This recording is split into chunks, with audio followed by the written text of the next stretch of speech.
अऊज़ु बिल्लाहि मिनश शैतानिर रजीम बिस्मिल्लाहिर रहमानिर रहीम अल्लाहुम्मा सल्लि अला सय्यदिना व मौलाना मुहम्मदिन व अला आलि सय्यदिना व मौलाना मुहम्मदिन व बारिक वसल्लिम व सल्लि अलैहि।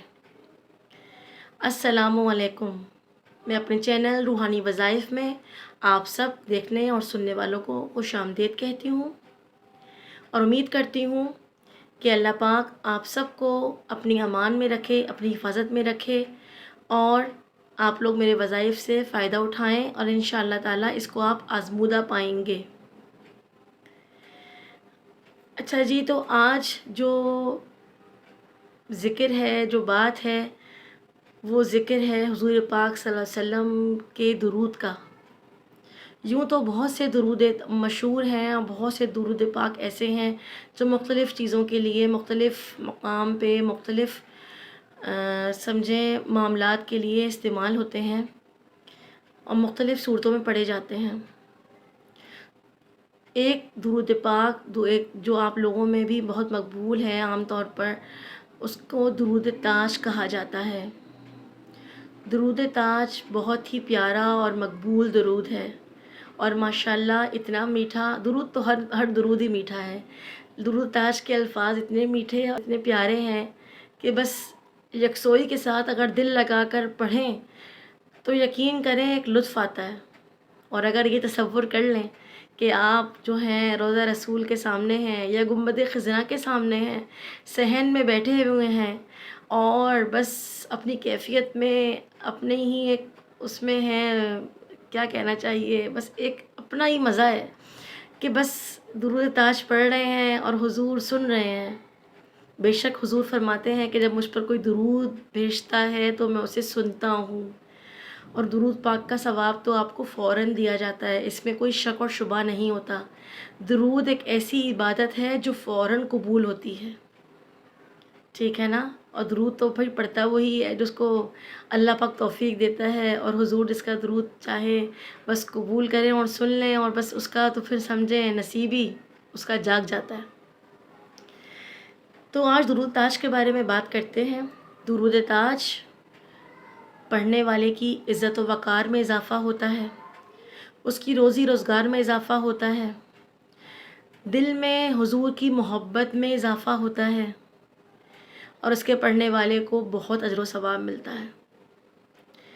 तो आज हम दुरूद ताज की जिस फ़जीलत और जिस इफ़ादियत की बात कर रहे हैं वो ये है कि इसके पढ़ने वाले को अल्लाह पाक खैर व बरकत से नवाजता है। जो शख्स ये चाहे कि उसकी रोज़ी रिज़्क़ में, उसकी कामों में, उसकी ज़िंदगी में खैर व बरकत और आफ़ियत रहे, हिफाजत रहे और उसकी तमाम तर परेशानियां दूर हों हुज़ूर के सदक़े में।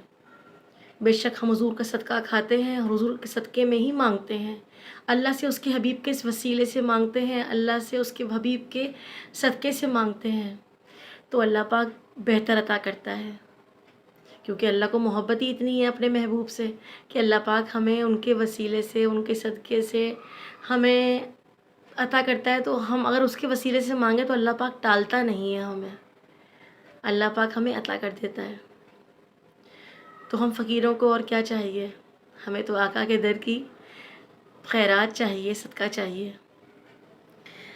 तो दुरूद ताज की फ़जीलत बता रही हूँ कि दुरूद ताज से खैर व बरकत का मामला तलब करें।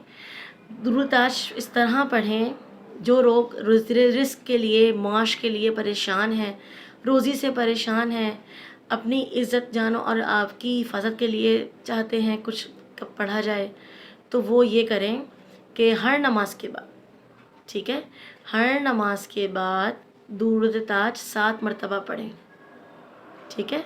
चारों नमाज़ें जो हैं फ़जर, ज़ोहर, असर, मग़रिब, इनके बाद बैठ जाएं और 7 मरतबा दुरूद ताज पढ़ें और इशा की नमाज के बाद सिर्फ़ एक बार पढ़ें, ठीक है। और हुज़ूर के सदक़े से अल्लाह पाक से अपने मामलात के लिए रहनुमाई तलब करें, अल्लाह पाक से अपने लिए आसानियाँ तलब करें, हुज़ूर के वसीले से मांगें। इंशाअल्लाहुल अज़ीज़, ये दावा नहीं है मेरा, ये मैं आपको इसका बता रही हूँ कि ये इतना मुजर्रब और आज़मूदा है کہ انشاءاللہ میرے اللہ نے چاہا تو 3 دن انشاءاللہ اس وظیفے کو پڑھ لیں درود تاج کے. انشاءاللہ آپ کی رزق روزی کی پریشانی، جس مسئلے کے لیے آپ نے اس کو پڑھا ہوگا، جو بھی آپ کا مقصد، جو آپ کی حاجت آپ کے دل میں ہوگی، بے شک رب جاننے والا ہے آپ کا اور رب کا معاملہ ہے. وہ جانتا ہے کہ آپ نے کس مقصد کے لیے اس کو پڑھا ہے، کس نیت سے پڑھا ہے. اللہ پاک انشاءاللہ اس معاملے کو اپنے حبیب کے صدقے میں حل فرما دے گا. اور اگر 3 دن گزر جائیں اور یہ مسئلہ حل نہ ہو تو برائے مہربانی اپنا دل بالکل چھوٹا نہ کریں، اس امید کے ساتھ کہ بے شک اللہ کی ذات کرنے والی ہے. مزید 3 دن اس کو پڑھ لیں. اس طرح ہی کریں، اس طرح بتایا گیا ہے. ہر نماز کے بعد 7 مرتبہ اور صرف عشاء کے بعد صرف 1 مرتبہ. ٹھیک ہے، آپ پڑھیں. انشاءاللہ تعالیٰ اللہ پاک اپنے حبیب کے اس درود تاج کے صدقے میں آپ کی تمام تر مشکلات کو حل فرمائے گا اور آپ کے لیے آسانیاں فرمائے گا. اپنی دعاؤں میں مجھے یاد رکھیے گا، اپنا بہت خیال رکھیے گا، اپنے والدین کا خیال رکھیے گا. انشاءاللہ پھر آپ کی حاضر خدمت ہوں گی اسی نئے وظیفے کے ساتھ. تب تک کے لیے اللہ حافظ.